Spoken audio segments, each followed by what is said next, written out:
Hello everybody and welcome to a lore video, sorta kinda. I figured this would be fun for me and maybe you guys too, if you guys wanted to hang out and learn some stuff. I was curious about the Loa that are going to be represented in Hearthstone, and what do you know, there is actually a place where I could look to learn this stuff, and this is at Play Hearthstone. They made a thing and they're showing the different Loa and the groups that serve those Loa that are going to be in the next expansion that are representing the 9 classes. So I'm going to read the thing on here, and then I've also already loaded up a Wowpedia page about each one of these guys. So we're gonna learn about the stuff. This is completely non-required stuff for Hearthstone. It's just I thought it would be neat, and if you guys are curious, then hey, I've done all the research for you, and you guys just have to watch the video. So hooray! So let's get into this. So, team spirits. Hopefuls from across Azeroth are converging on Gurubashi Arena to hear the call of the Loa and lend their fury to a rumble team in glorious combat. There are 9 teams, each representing a powerful Loa, and aligned with one of the Hearthstone's 9 classes. So first is the Paladins with Shavala's Tigers. The good guys, proud, noble, and maybe a little arrogant. They talk big, but they can back it up. They fight honorably because they don't need to play dirty to win. So let's learn a little bit about Shavala. Shavala is a Loa of tigers, revered notably by Zandalari, Gurubashi, and Darkspear trolls.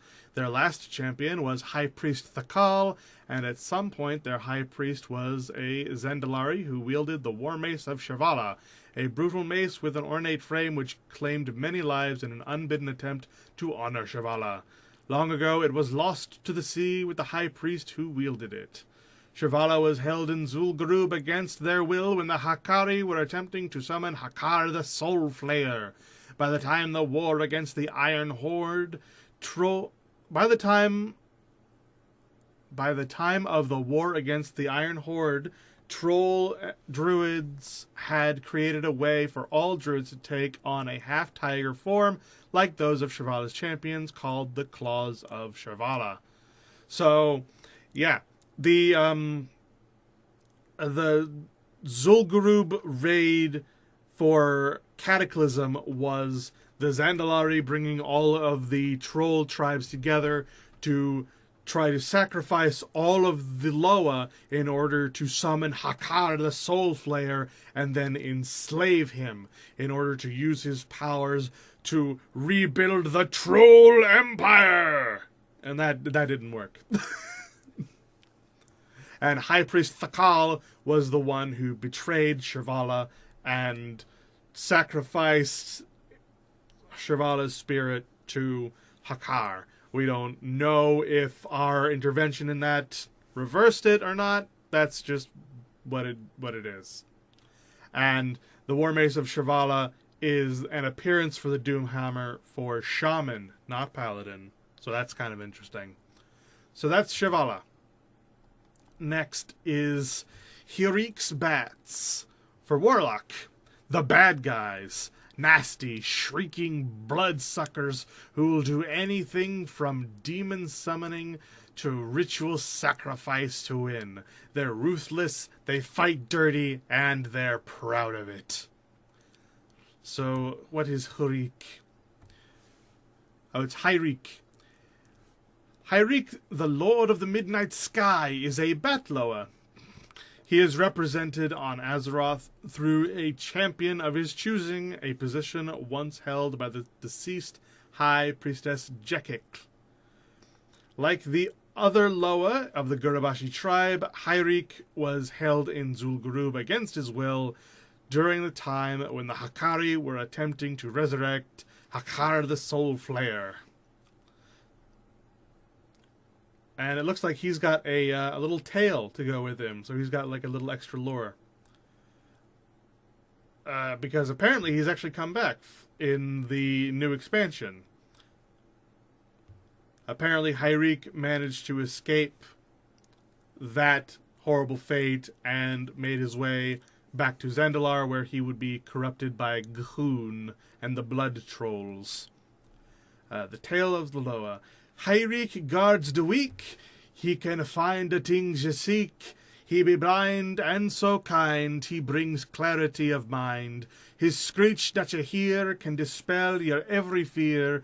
Softest wings glide through the night, taste and sound bring different sight.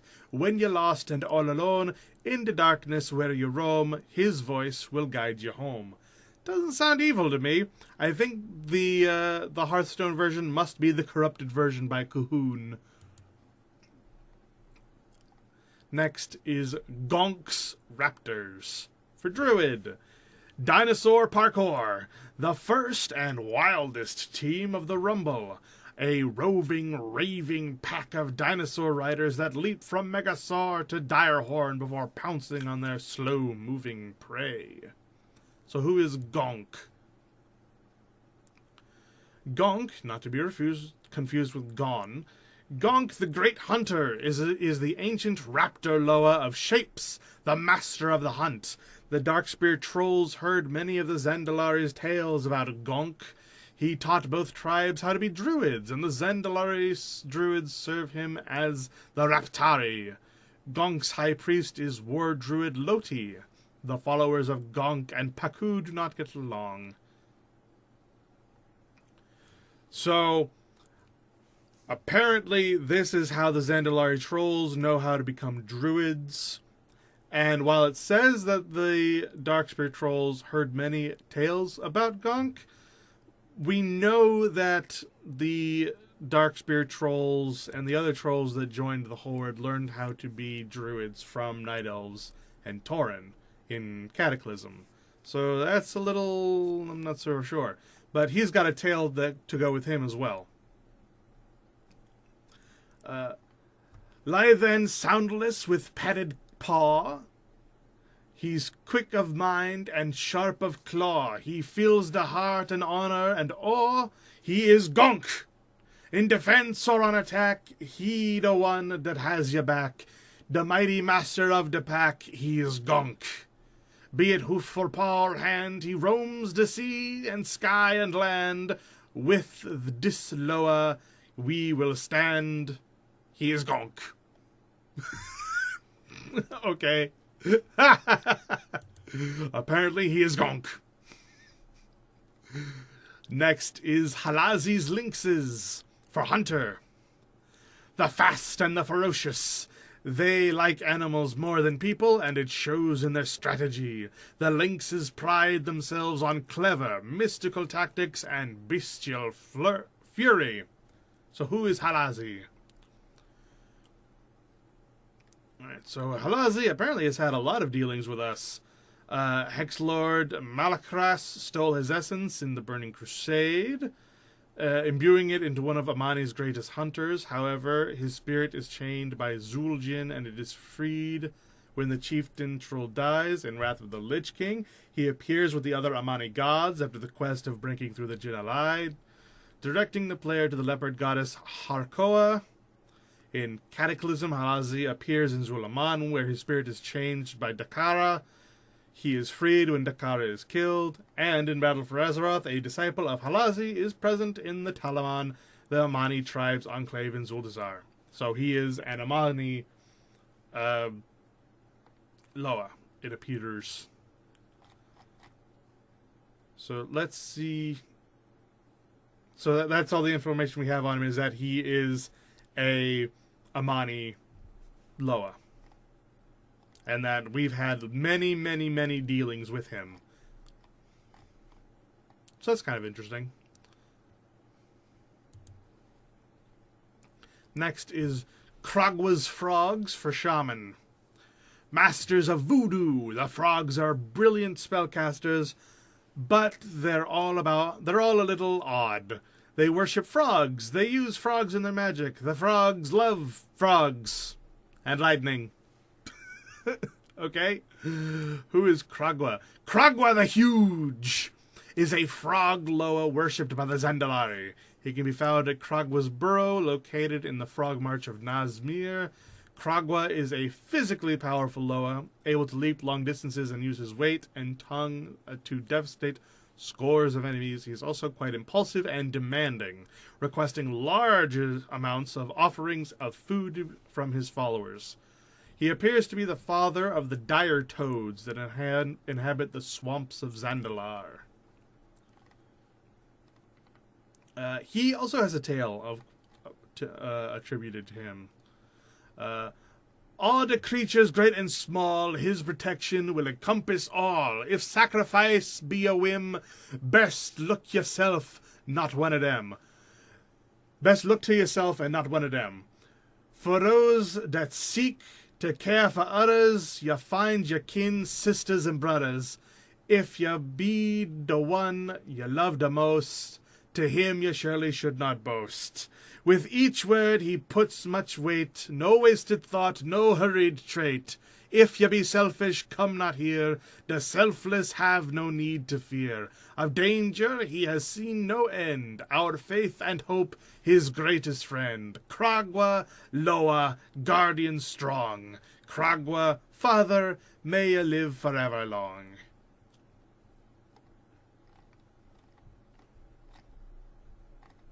So that's kind of cool. Alright, next.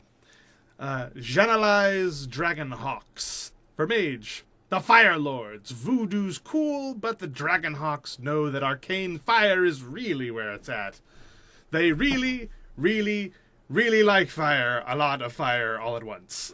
They even like fire elementals. You could say that fire is their thing. Okay. Oh my god, yes! Okay. Holy shit! Oh! Alright. So who is Janalai? Yeah? Janalai is the Dragonhawk Loa of the Amani Trolls. So he is everywhere that we've seen Halazi, we've seen this guy. He was captured by the Harkoa to get by He was in all of that. He was at the altar of Quetzalun to kill the prophet of Akali. He was chained by the Dakara. All of that. All that stuff that happened to him also happened to this guy. I wonder if he's got a poem. Nope, no poem. Next. Akali's Rhinos. Warrior. Heavy metal. The rhinos love to charge headfirst into the fray. They're all about big spikes, loud music, and melting faces. There's no problem that can't be solved by bashing it away. That's kind of cool. They're heavy metal. They're heavy metal trolls. That's kind of cool. I wonder if one of them is in the Elite Tauren Chieftains. Alright. Akali is the Dakari Loa of Rhinos. He is held in chains by his worshippers outside the gates of Gundrak. Oh, Gundrak was taken over by the Scourge way back when, so he's dead. He's probably dead. At Harkoa's behest, adventurers free Akali, who is then quick to kill his subduers. However, the prophet of Akali notices and declares enough, after which he drinks the Loa's blood, claiming some of his power. Infused by the power of the Loa, the prophet swiftly kills Akali. Yep, he's dead. And no story to go with that either. It's a dungeon, I think, but I'm not entirely sure. It could be a quest chain. It's either a quest chain or a dungeon. I'm not entirely sure. It's been a long time since I've done Northrend, okay? Next, Growl's Sharks for Rogue. The dirty cheats. In a competition known for having no rules, the Sharks still manage to find ways to cheat. It's kind of impressive. They're vicious, brutal, and devious, and those are their good qualities. Okay, that was hard to read for some reason. I don't know why. So who is Growl? Growl is the shark, the Loa of the sea. He is worshipped by the Zandalari at his shrine of Atal Growl in Zuldazar. Oh, I've been there. It's a nice place. Lots of turtles. The deep ocean is his realm, and the darkest ocean is his domain. He is wise and takes a long view on things. Growl is quite powerful, and when it comes to his knowledge of the sea, none can compare. He watches over every voyage. And there is a poem. Beneath the plain where Paku reigns, Growl rules the deep, and there remains. Oceans vast beneath the tide, where life be strange and horrors hide. Graal is wisdom, Graal is power, Graal is fierce, unworthy cower. Truths be found within the depths, lies exposed and secrets kept. His realm be boundless, the pressure great, with hunger for knowledge you never sate. Blow the conch or bring fresh meat, you find the Loa that none can cheat. That's pretty cool. I like that one. I do think it's kind of weird that the one Loa that you can't cheat and the Seeker of Wisdom is for rogues, but well.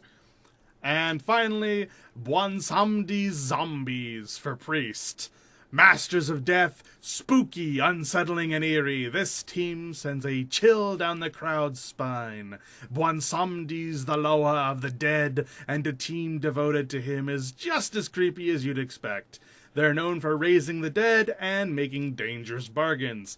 That sounds so cool! I cannot wait to play Undead Bwansamdi Zombie Priest. That sounds like so much fun. Okay, so for those of you who don't play World of Warcraft, Bwansamdi is a powerful Loa that controls the spirits of the dead, primarily of trolls. Bwansamdi's temple is in the necropolis located in Nazmir on Zandalar. The spirits of all trolls on Zandalar go to him upon death, and he brings the spirits of any who worship him into his realm on the other side. Bwansamdi grows more powerful with more souls that are there. So, yeah, he's like the voodoo man in Princess and the Frog, basically, except he's a troll, and that makes him twice as cool. He's also the friend on the other side, and not the deal maker, although he does also love deals. I wonder if there's a poem attributed to him. There totally is. I love these poems. I wish that they would make poems for all the Loa, because these are great fun to read, even though I'm terrible at the accent. Alright. Bwansamdi guards our spirits well, he makes death most inviting. You think he be a trickster, his humor often biting. Behind his smile and pointed humor, there lies a darkness, a hint of rumor. He knows things that make the brave men shriek. The truth from him you must not seek. The realm of death be his alone. Your life and spirit to him be known. And when that life do end, make sure Bwansamdi be your friend. Then Bwansamdi will surely guide. Come on true to the other side. So that's cool. Alright. I am super excited about all of these guys. I'm kind of sad that some of the older Loa didn't get any retroactive poems attributed to them during this like big troll exodus going on in the new expansion, but whatever. They're getting some showing off here. We're not seeing the royal Loa, the big T-Rex looking dude.